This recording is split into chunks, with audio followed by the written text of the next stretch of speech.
I'm Maya Chen, 31 years old, and for 3 years, my own family convinced an entire industry that I was unstable, unreliable, and mentally unfit to work.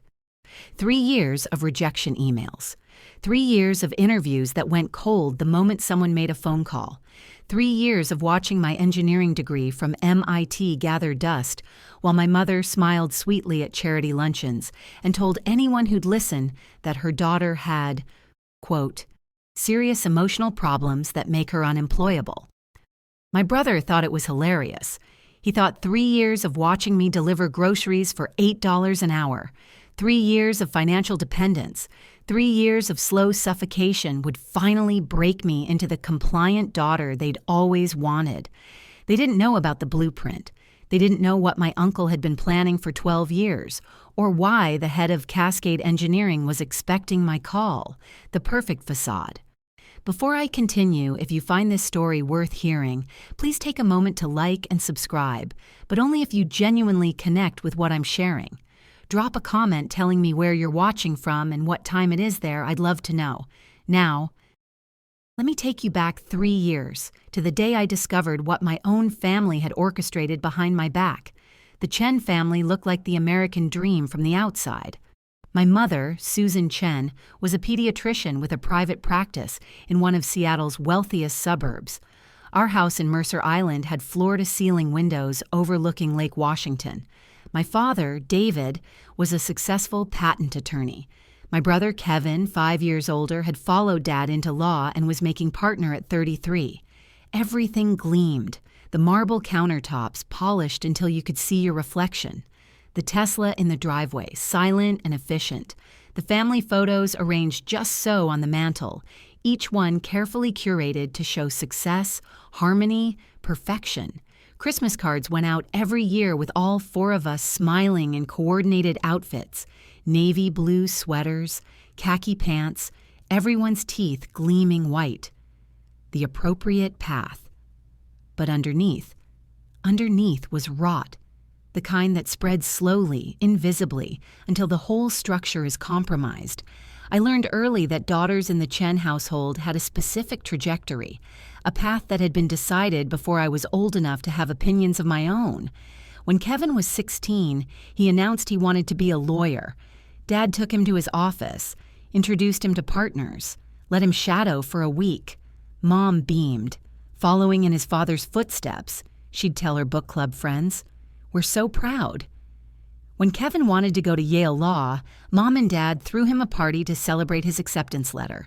30 people in our backyard, catered food, champagne toasts. Dad made a speech about legacy and excellence and the Chen family tradition. 2 years later, I got into MIT for civil engineering. The acceptance email came on a Thursday afternoon. I was 17, sitting at the kitchen table doing calculus homework when the notification popped up on my laptop. Congratulations! You've been accepted to the Massachusetts Institute of Technology. I screamed, jumped up so fast I knocked my chair over. Mom came running from the other room, alarmed. What happened? I got in. I got into MIT. I was bouncing, couldn't help it, showing her the screen. MIT.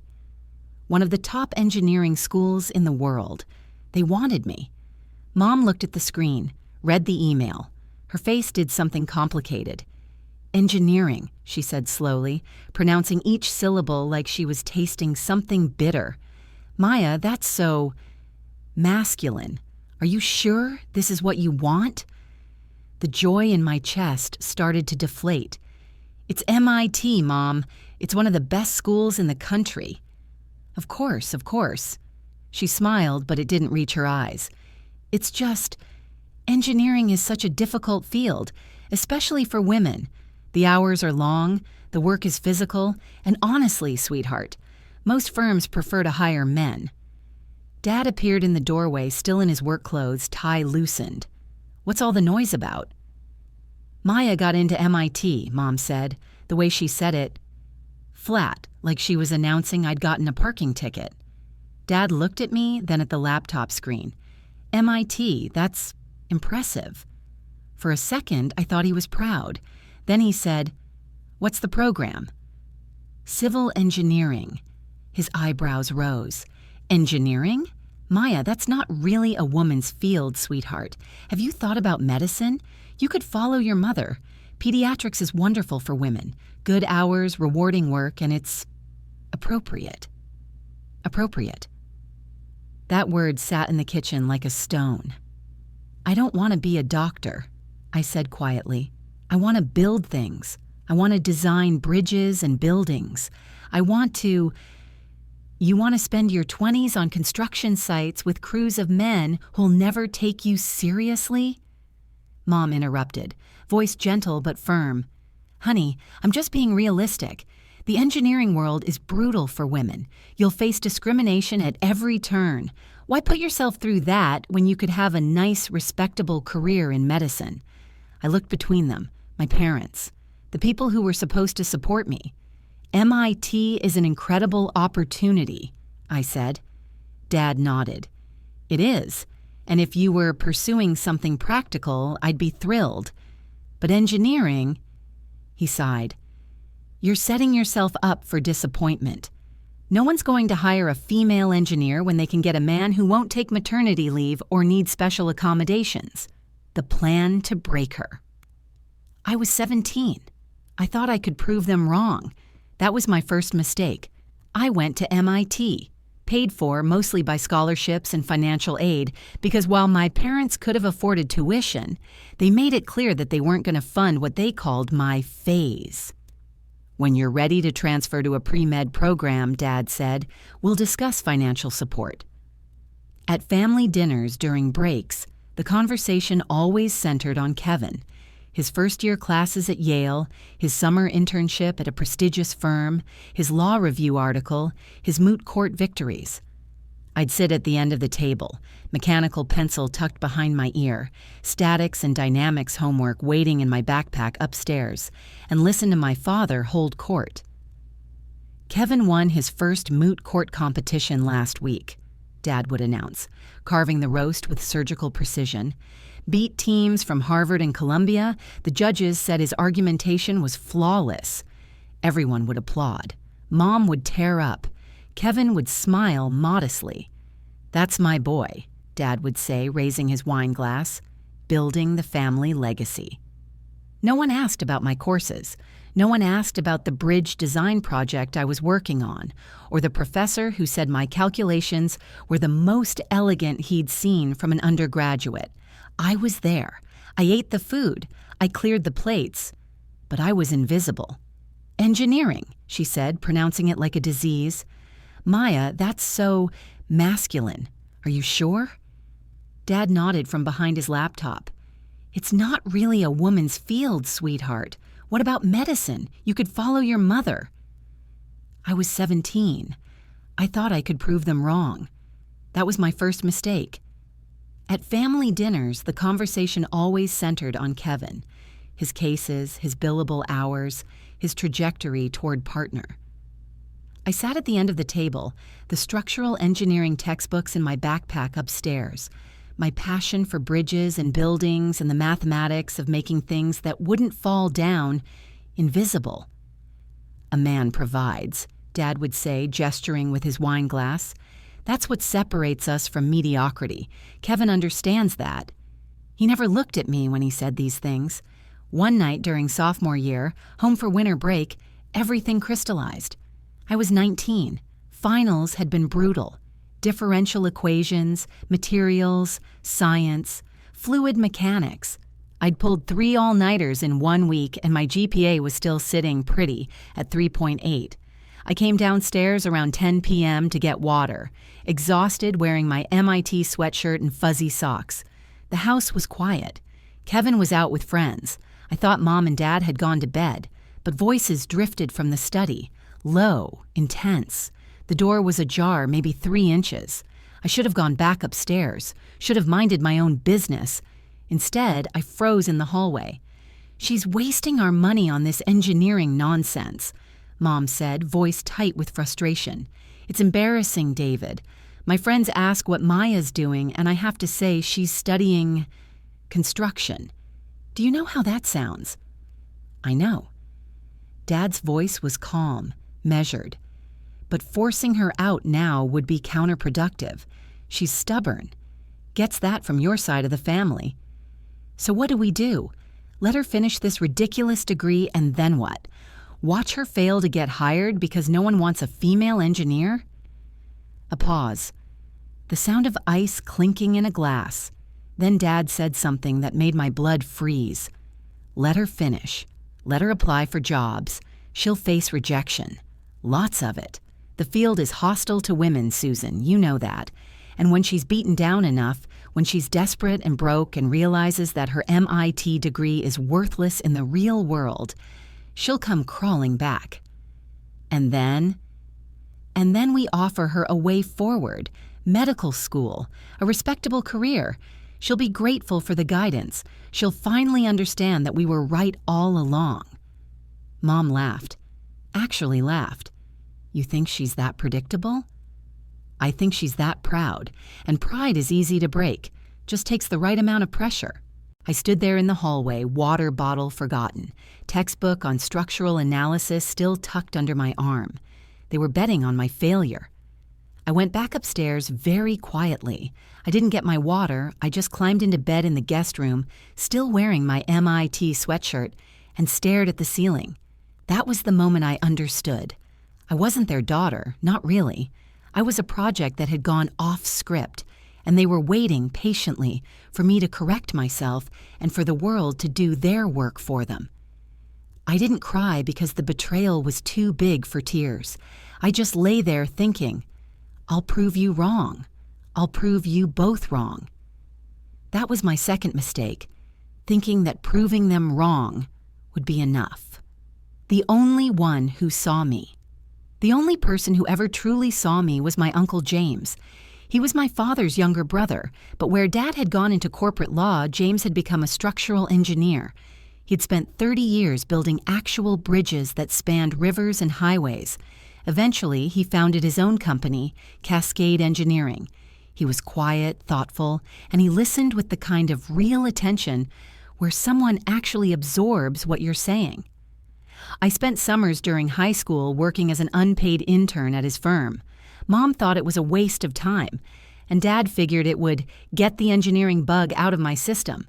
So they allowed it. They were the best summers of my life. Uncle James taught me everything. How to read blueprints, turning confusing lines into three-dimensional structures. How to calculate load-bearing capacity and understand the invisible forces of stability. How to see the poetry in steel and concrete. Engineering isn't just math, Maya, he'd say. It's imagination made solid. It's the difference between chaos and civilization. Every bridge is a promise that says, you're safe here. He made me believe that engineering was noble and worth pursuing even when everyone else said it wasn't. He saw the way my parents dismissed me. I catch him watching with a tight jaw when Mom would steer conversation away from my projects toward Kevin's latest courtroom triumph. Once at Thanksgiving, when Mom tried to silence me to let Kevin speak, Uncle James interrupted to tell the table he actually wanted to hear about my cable geometry project. That was the first time I felt seen in my own family.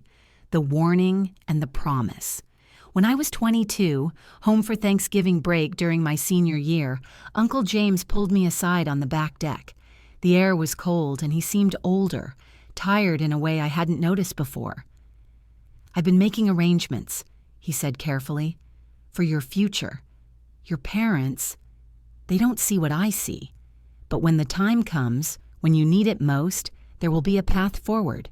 You won't be trapped. He called it insurance and a safety net, and he made me whisper a promise that I would never give up, no matter how dark it got. 2 years ago, the spring after I graduated, Uncle James died suddenly of a heart attack at 59. I was devastated. He had been at my MIT graduation just 2 months earlier, the only family member who actually cried when I crossed the stage. At his funeral, I sat numb between my parents while Dad gave a eulogy about brotherhood. I didn't know then that he'd left me more than memories. He'd left me a way out, the wall of rejection. I graduated from MIT with a 3.8 GPA in civil engineering. I had a thesis on sustainable bridge design that professors called groundbreaking, and letters of recommendation from top-tier faculty. I had proof that I belonged in engineering. I hit the ground running, applying to structural firms, architecture companies, and municipal departments. My resume was solid, my cover letters were professional, and I followed up appropriately. Instead of offers, there was only silence or generic rejection emails. I started tracking everything in a spreadsheet. Applications sent 63, total rejections 63, time period 2 months. I didn't understand. I had an MIT degree and real-world internship experience. When I called companies directly for feedback, I received only polite brush-offs. We went with a candidate who was a better fit, or we can't provide specific feedback, company policy. I felt like I was screaming into a void and no one could hear me. Then, on a Wednesday afternoon, I got a phone call that changed everything. It was Jessica Martinez.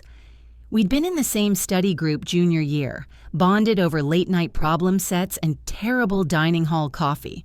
She'd landed a position at Thornton Associates, a prestigious structural engineering firm in downtown Seattle. "Maya," she said, voice tight, uncomfortable. I need to tell you something. I don't know if I should, but... God, I can't not tell you. My stomach dropped. What? What is it? It's about your mom. Silence on the line. Then, she called our HR department 3 weeks ago, right after you submitted your application. I stopped breathing. What did she say? Maya, she said she was calling as a concerned parent and as a medical professional. She said you have severe anxiety disorder, that you've had multiple breakdowns during college, that you're not emotionally stable enough for high-stress work environments. She said she was calling to protect the company from liability. The phone felt heavy in my hand. The room was spinning. What? I'm so sorry. I heard from Jen in HR. Your application was going to go forward. You were qualified. They were impressed. But then your mom called and, Maya, she's a doctor. She has credibility. They believed her. I couldn't speak, couldn't form words. Maya, are you there? Yeah, I whispered. I'm here. I've been asking around, friends at other companies. Maya, she's been calling firms, multiple firms. I've heard from at least 5 people. She's telling them all the same thing, that you're unstable, that hiring you would be a mistake. I walked to the bathroom. Didn't run, didn't want my parents to hear. Just walked very calmly to the bathroom, closed the door, and threw up. My own mother, a pediatrician, a respected medical professional with 20 years of practice, using her credentials, her authority, her position of trust, to destroy my career before it started. She wasn't just dismissing me, wasn't just disapproving. She was actively, methodically, systematically sabotaging every opportunity I had. And she was smart about it, calling as a concerned parent, framing it as medical advice, using language that sounded protective, caring, responsible. Who would question a mother trying to protect her mentally ill daughter from stress? Who would question a doctor providing confidential medical information? It was the perfect trap. I sat on the bathroom floor, back against the cold tile, phone still in my hand. Jessica was still on the line. Maya, what are you going to do? I don't know, I said, voice flat, hollow. I don't know. I hung up, didn't say goodbye, just ended the call and sat there on the bathroom floor, tiles cold against my back. After maybe 20 minutes, I stood up, washed my face, looked at myself in the mirror. My reflection looked back. 24 years old, MIT graduate, unemployed, sabotaged by the woman who gave birth to me. I walked downstairs. It was evening. Dad was still at work. Kevin was wherever Kevin was. Just me and Mom in the house. She was in the kitchen, our kitchen with its granite counters and stainless steel appliances and the espresso machine that cost more than my laptop. She was making dinner. Something with salmon and asparagus, NPR playing softly from the speaker system, domestic, normal, like she hadn't just systematically destroyed my future. "Hey, sweetie," she said without looking up, knife moving with practiced precision through asparagus spears. "How was your day? Any responses on job applications?" The casual cruelty of it. The performance. "Jessica Martinez called me," I said, voice steady, flat. The knife paused. Just for a second. Then continued. "Oh? How is Jessica? I always liked her." "She works at Thornton Associates now in their HR department." "That's wonderful, good for her. She told me something interesting." Mom rinsed the asparagus, started arranging it on a baking sheet, still not looking at me. "What's that?" "She said you called their HR department 3 weeks ago, said you told them I was mentally unstable, that I'd had breakdowns, that I was a liability." Silence. The water ran. She turned it off. Then, calmly, like we were discussing the weather, "I don't know what you're talking about." "Yes, you do." She finally looked at me. Her face was composed, physician face, the one she used with difficult parents. "Maya, if someone from HR told you that, they're violating confidentiality protocols. You should report them." "You're violating something a lot worse than protocols." "I have no idea." "Jessica isn't the only one." I stepped closer. "I've been making calls, following up. 5 companies, Mom, at least 5 that I know about. How many did you actually call? How many opportunities did you destroy?" She set down the knife, dried her hands on a towel, looked at me with something like pity. "Maya, I was being honest. You have been struggling. All this obsession with engineering, this stubbornness about pursuing a masculine career path, it's not healthy. I was trying to protect you." "Protect me?" "Yes."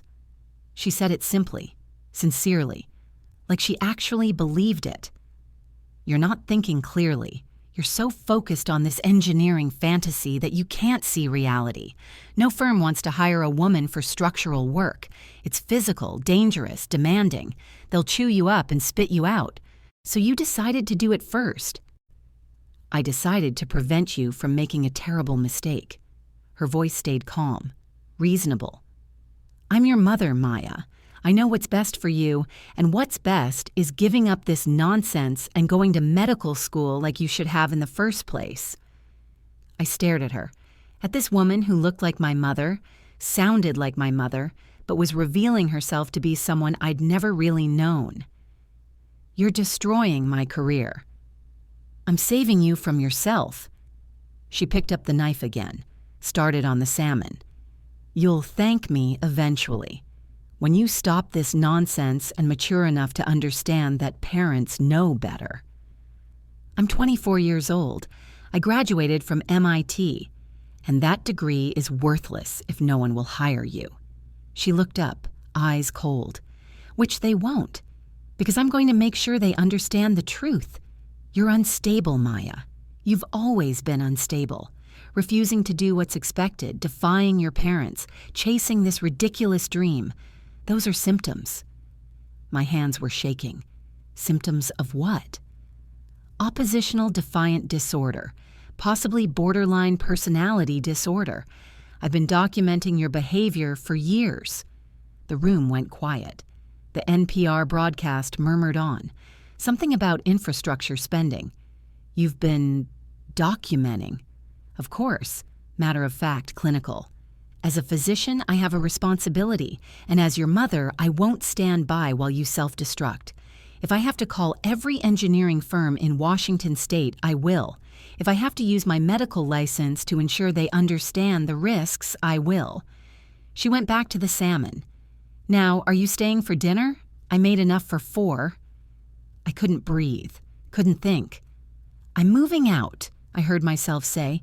"No, you're not. You have no money, no job, nowhere to go." "I'll figure it out." She smiled. Actually smiled, not a kind smile, a knowing one.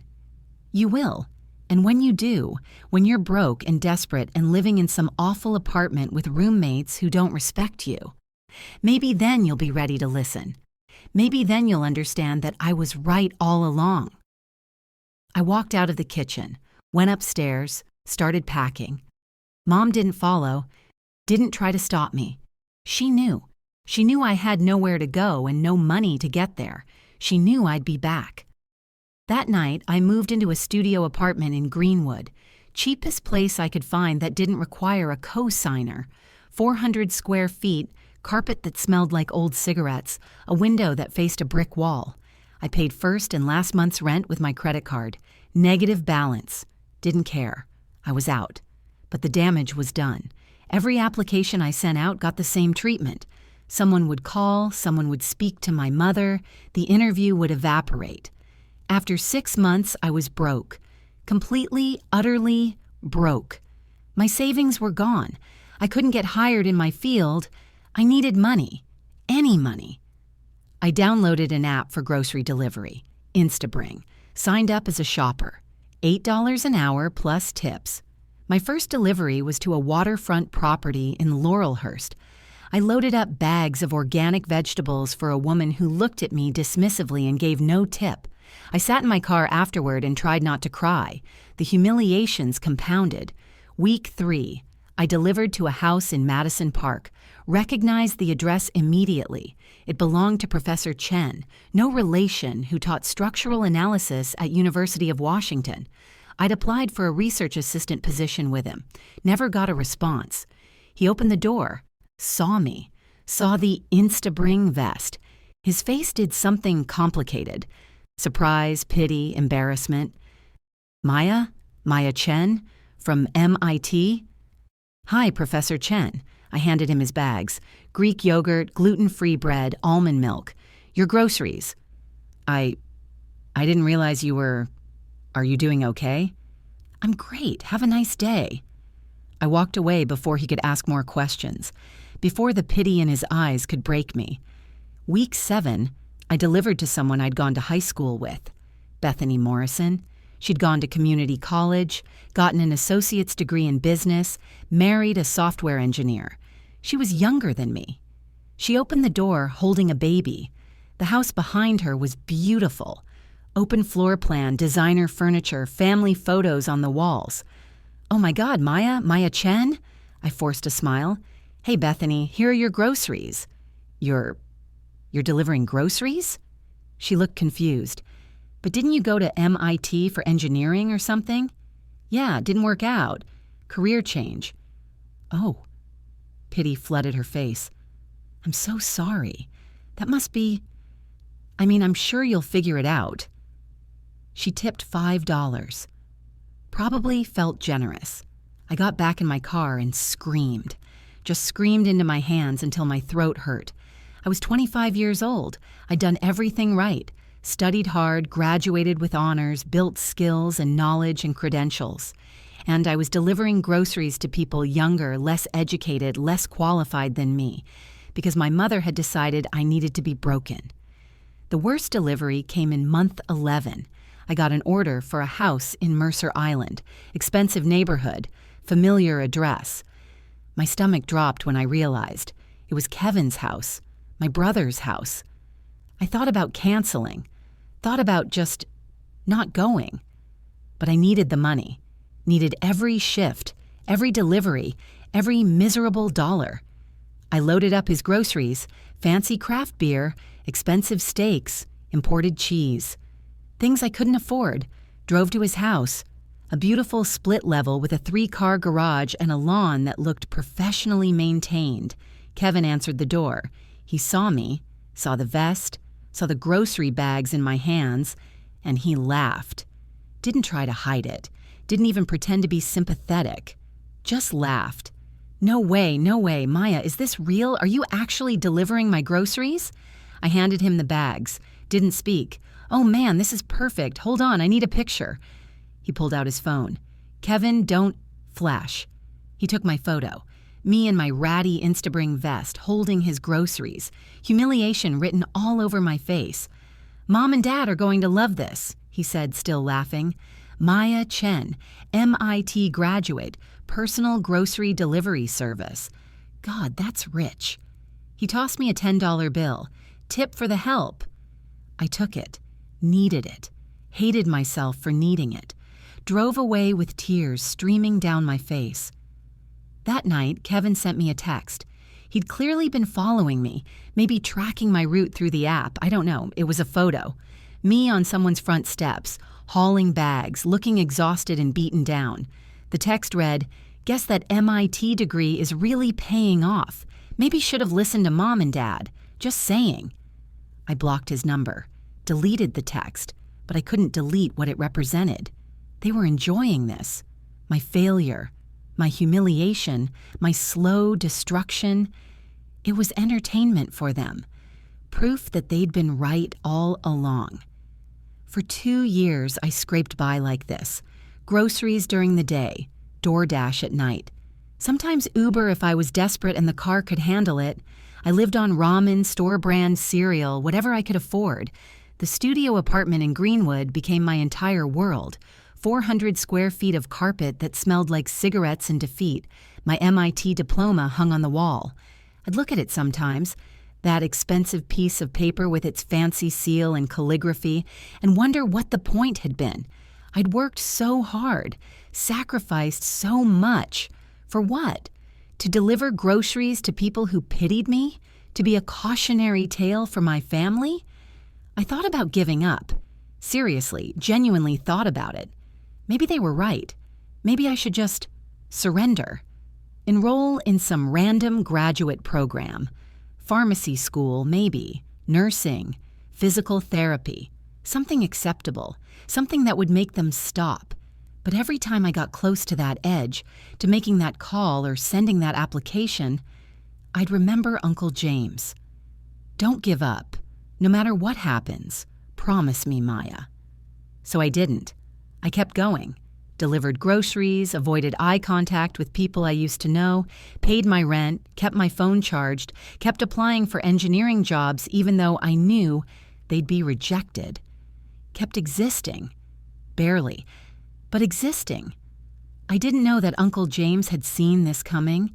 Didn't know that 12 years ago he'd started building me a ladder.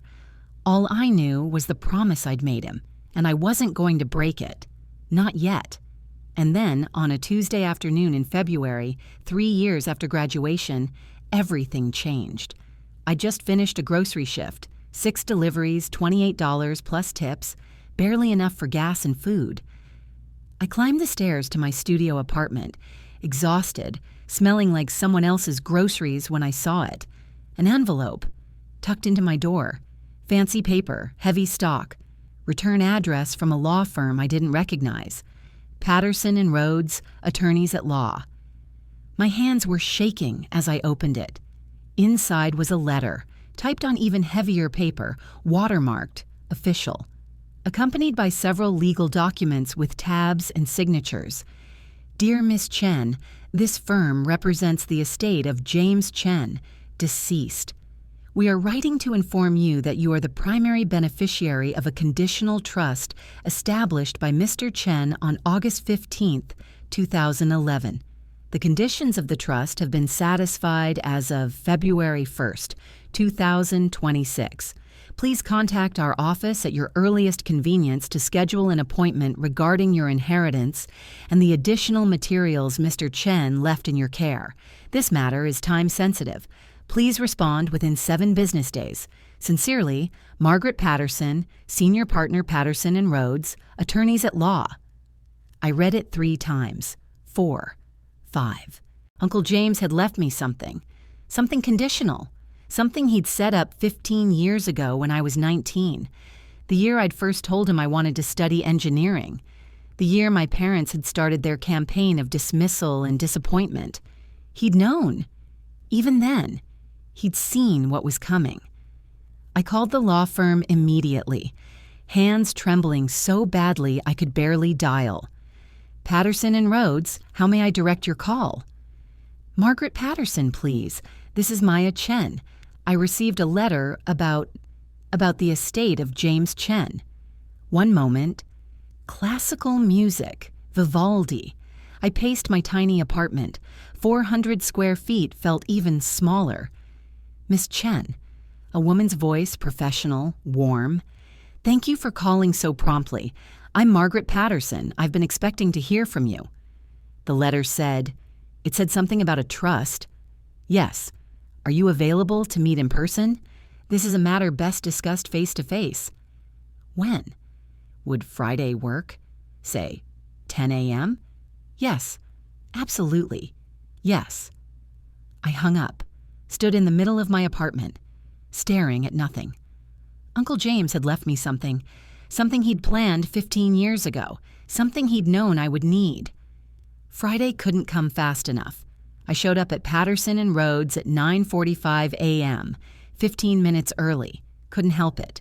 The office was downtown, 30th floor of a glass tower with a view of Elliott Bay.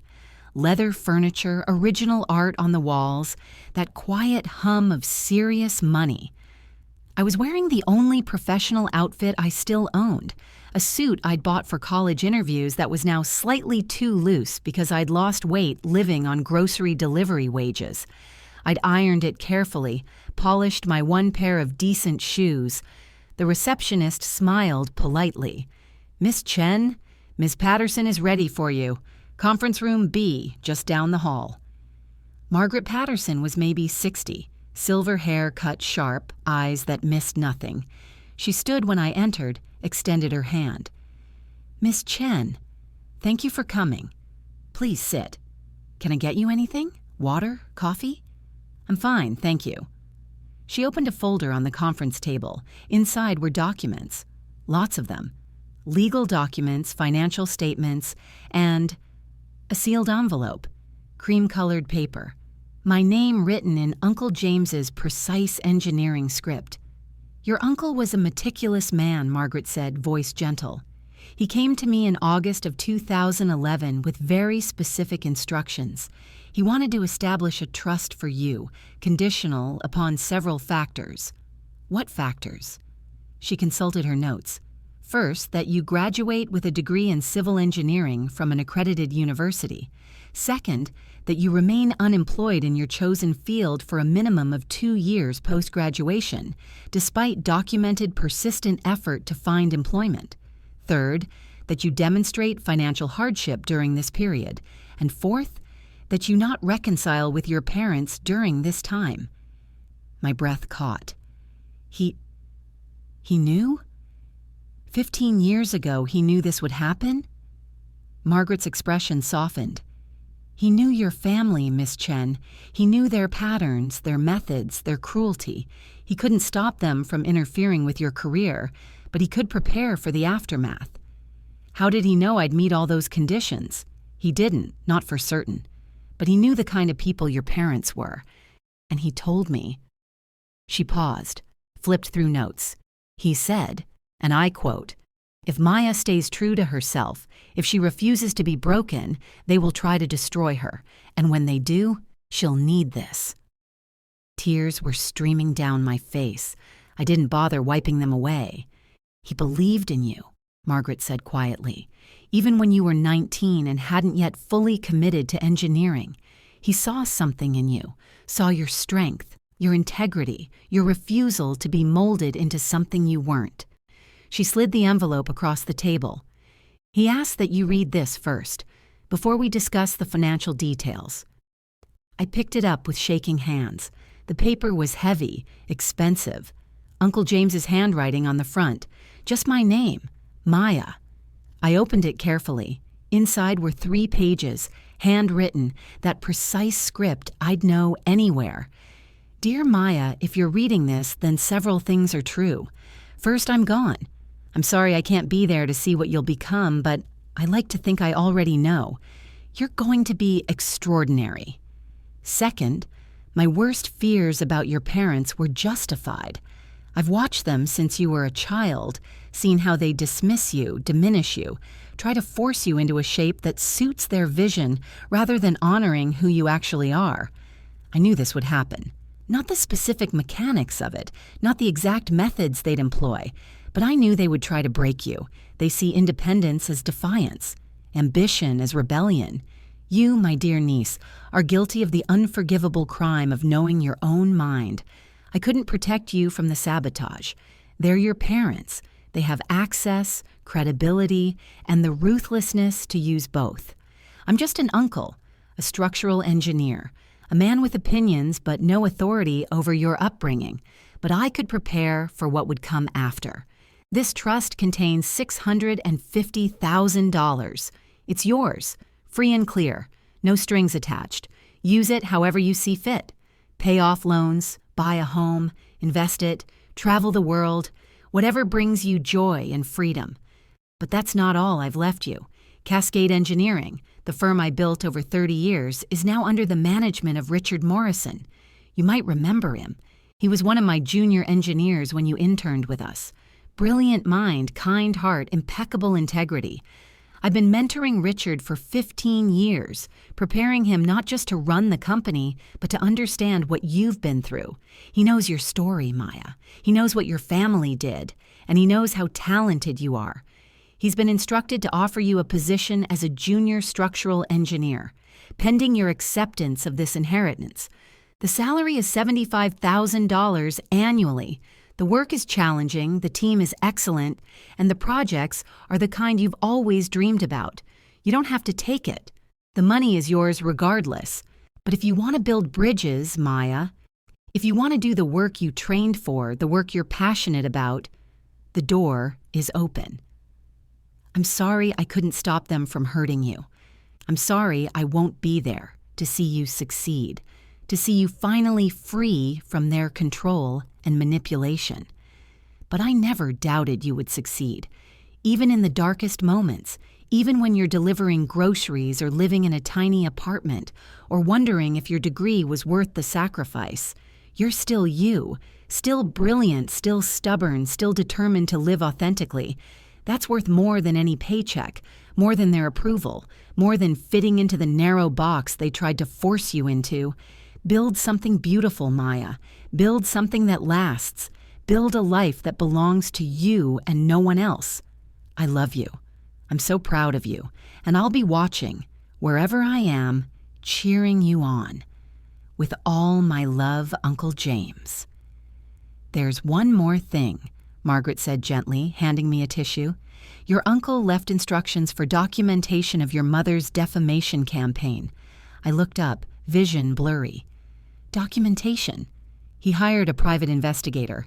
Starting in 2019, shortly after you graduated, the investigator documented every call your mother made to employers, obtained testimony from HR representatives who were willing to speak on record, gathered evidence of the systematic campaign to prevent you from being employed.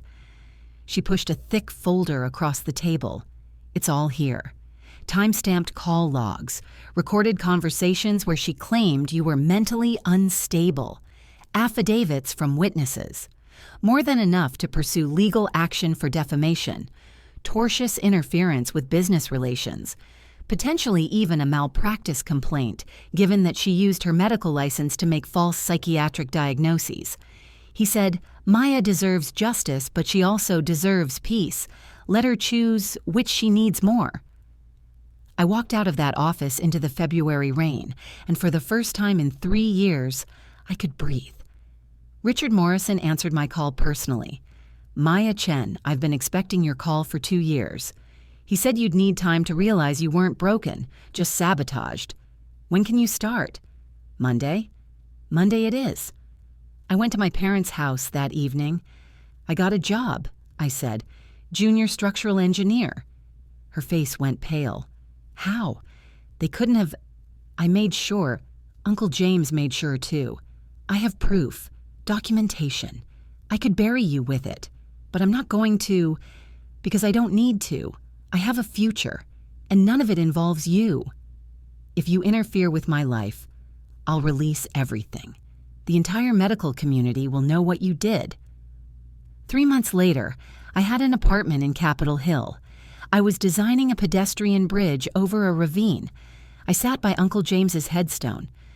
I'm building bridges, Uncle James. Real ones. Beautiful ones. Build something beautiful. Build something that lasts. I'm finally free. That's my story. You can get out, but you might have to build your own door. Take care of yourself. You deserve to be free.